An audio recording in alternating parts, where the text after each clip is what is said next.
মানুষের সেই আকাঙ্ক্ষা যেহেতু পূরিত হয়নি, যেহেতু বারবার ব্যত্যয় ঘটেছে, বাংলাদেশের নাগরিকরা, বাংলাদেশের জনসাধারণ বিভিন্নভাবে সেই সংগ্রামে যুক্ত থেকেছেন, সেই সংগ্রামকে এগিয়ে নিয়ে গেছেন। যার একটি উল্লেখযোগ্য দিক হচ্ছে একটি এক অর্থে চূড়ান্ত পরিণতির দিকে গিয়েছে 2024 সালের জুলাই আগস্টের গণঅভ্যুত্থান। মানুষের মধ্যে যে আকাঙ্ক্ষা তৈরি হয়েছে, শুধু আকাঙ্ক্ষার বিবেচনায় নয়,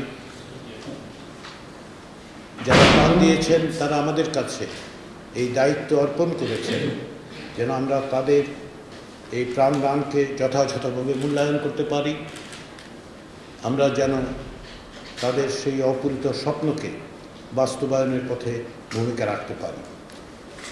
রাজনৈতিক দল হিসেবে, জোট হিসেবে আপনারা সেই ভূমিকা রাখছেন, নাগরিক সমাজ রাখছেন। সকলের সম্মিলিত প্রচেষ্টার মধ্য দিয়েই আমাদেরকে অগ্রসর হতে হবে। ফ্যাসিবাদ বিরোধী সংগ্রামে ফ্যাসিস্ট শাসকের পলায়ন প্রাথমিক বিজয়কে নিশ্চিত করেছে, কিন্তু আরও বড় দায়িত্ব আমাদের অর্পিত হয়েছে, তা হচ্ছে এই রাষ্ট্র কাঠামোকে পরিবর্ধনের মধ্য দিয়ে, সংশোধনের মধ্য দিয়ে অগ্রসর হওয়া।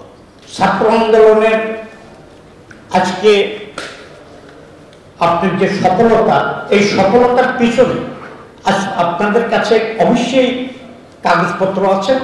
যারা মারা গেছেন এর মধ্যে ছাত্র জনতা যা মারা গেছেন, এর চেয়ে বেশি এদেশে খেটে খাওয়া মানুষের সন্তানেরা মারা গেছে, রিক্সাওয়ালা মারা গেছে, শ্রমিক কুলি মজুর মারা গেছেন সাধারণ মানুষ, মারা গেছেন পথচারী, মারা গেছেন দুধের শিশু আপনার ঘরের ভিতরে হেলিকপ্টারে গুলি করে।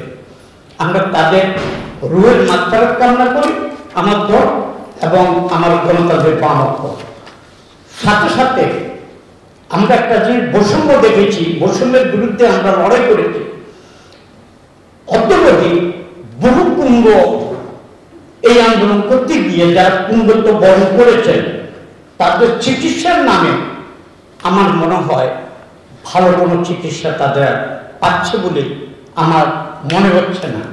কষ্টের সেই আন্দোলন এবং সহযোদ্ধা পাশ থেকে গুলি খেয়ে মৃত্যুবরণ করলে বা আহত হলে সেই বেদনা সেটা সহ্য করার মতো না।